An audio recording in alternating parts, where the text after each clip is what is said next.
అమ్మ నిజం చెప్పు, నువ్వు నిద్రపోతావా లేదంటే మేల్కొని పొద్దున్నే వంటలు ఏం చేయాలి అని ఆలోచిస్తూ కూర్చుంటావా అని అడగాలనిపిస్తుంది మా మమ్మీని. ఈరోజు పొద్దున్నే నిద్ర లేచేసి మా మమ్మీకి ఎలాగైనా వంటలో హెల్ప్ చేద్దామని చెప్పేసి కిచెన్లోకి వెళ్తే అన్ని పనులు చేసేసి వంటలన్నీ కూడా ఫినిష్ అయ్యే టైంకి నేను వెళ్ళానమాట.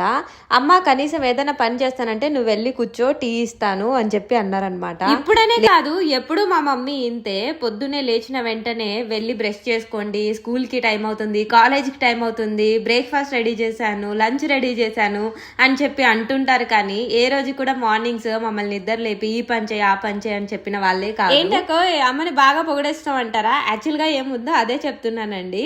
ఇంకా మొత్తానికైతే మార్నింగ్ మా మమ్మీ సేమియా ఉప్మా విత్ శనగకాయల పొడి చేశారు. దాంతోపాటు ఆఫ్టర్నూన్ లంచ్ బాక్సులు తీసుకొని పోవడానికి అయితే పప్పు వైట్ రైస్ చేశారు. మా శ్రీవారికి అయితే వడ్డించేశాను. మా శ్రీవారి అయితే ఆఫీస్కి బయలుదేరిపోతున్నారు. మా మార్నింగ్ అయితే ఇంత ప్లెజెంట్గా ఉన్నింది. అవును, మీరు ఈరోజు లంచ్కి ఏం చేసుకున్నారు?